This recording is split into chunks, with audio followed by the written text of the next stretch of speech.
अच्छा, तो आज हम बात कर रहे हैं पदार्थ के ऊष्मीय गुणों की। मतलब थर्मल प्रॉपर्टीज ऑफ मैटर। हाँ बिल्कुल। हमारे पास फिजिक्स के एक अध्याय से जुड़े कुछ नोट्स हैं, तो देखते हैं।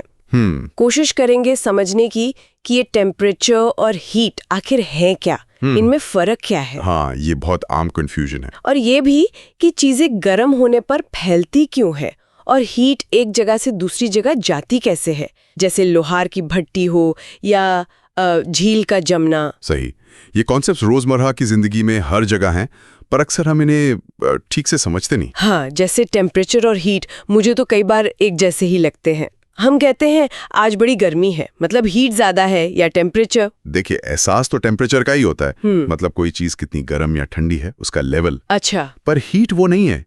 हीट असल में एनर्जी है। एनर्जी? कैसी एनर्जी? वो एनर्जी जो टेम्परेचर के अंतर की वजह से, मतलब डिफरेंस की वजह से एक सिस्टम से दूसरे में ट्रांसफर होती है। ओके, तो हीट बहती है टेम्परेचर की वजह से। बिल्कुल। हीट की यूनिट है जूल, जबकि टेम्परेचर की केल्विन या आमतौर पर जो हम इस्तेमाल करते हैं डिग्री सेल्सियस। समझी। और टेम्परेचर नापने के लिए वो थर्मोमीटर्स, उनमें पारा या कुछ होता है ना? हाँ, मरकरी या अल्कोहल वाले थर्मोमीटर्स आम हैं। वो टेम्परेचर के साथ फैलते या सिकुड़ते हैं। और किसी भी स्केल को डिफाइन करने के लिए 2 फिक्स्ड पॉइंट्स चाहिए होते हैं, जैसे पानी का जमना आइस पॉइंट 0 डिग्री सेल्सियस। हाँ, और पानी का उबलना स्टीम पॉइंट 100 डिग्री सेल्सियस। ठीक है। पर मजेदार बात तब शुरू हुई जब वैज्ञानिकों ने गैसों का बिहेवियर स्टडी किया। गैसों का? हाँ, कि कैसे प्रेशर, वॉल्यूम, टेम्परेचर एक दूसरे से जुड़े हैं। इसी से वो आइडियल गैस इक्वेशन आई, PV = μRT। अच्छा।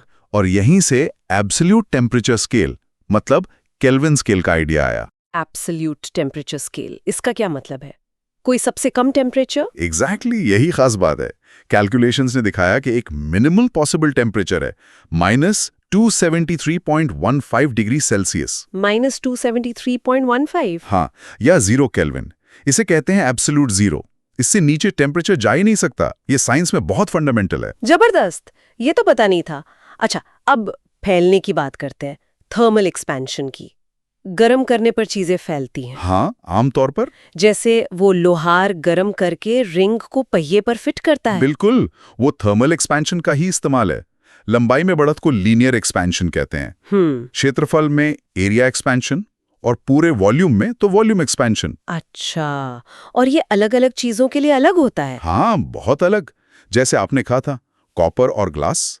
कॉपर सेम टेम्परेचर बढ़ाने पर ग्लास से लगभग 5 गुना ज्यादा फैलता है। 5 गुना? हाँ, लेकिन पानी का बिहेवियर तो बड़ा ही अजीब है। अनोखा व्यवहार। इसका मतलब है कि पानी की डेंसिटी, उसका घनत्व 4 डिग्री सेल्सियस पर सबसे ज्यादा होता है। अच्छा, इसका कोई असर होता है? बहुत बड़ा असर।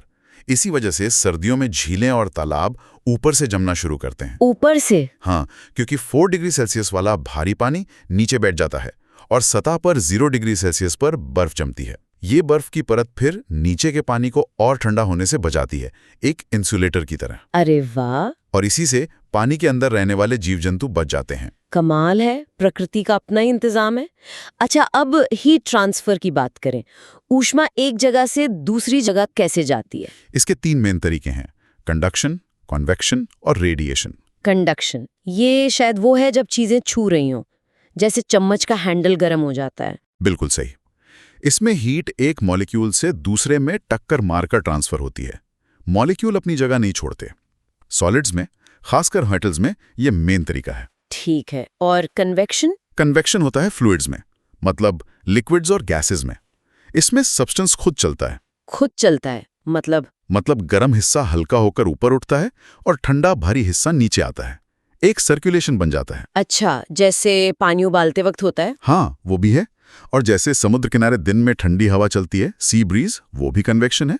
जमीन गर्म होकर हवा ऊपर उठती है और समुद्र से ठंडी हवा उसकी जगह लेती है। समझ गए। तीसरा था रेडिएशन।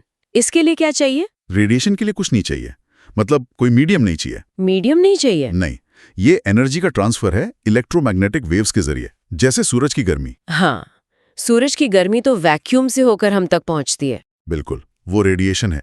और हाँ, जो काली चीजें होती हैं, ब्लैक बॉडीज, वो रेडिएशन की अच्छी एब्जॉर्बर भी होती हैं और अच्छी एमिटर भी। मतलब गर्मी सोखती भी अच्छा है और निकालती भी अच्छा है। चमकदार चीजें रिफ्लेक्ट कर देती हैं। अच्छा, ठीक है। अब आखिरी चीज, अवस्था बदलना, चेंज ऑफ स्टेट, जैसे बर्फ का पानी बनना, पानी का भाप बनना। हाँ, मेल्टिंग, फ्रीजिंग, बॉइलिंग, कंडेंसेशन। इसमें खास बात क्या है? ये तो होता ही है। खास बात है टेम्परेचर।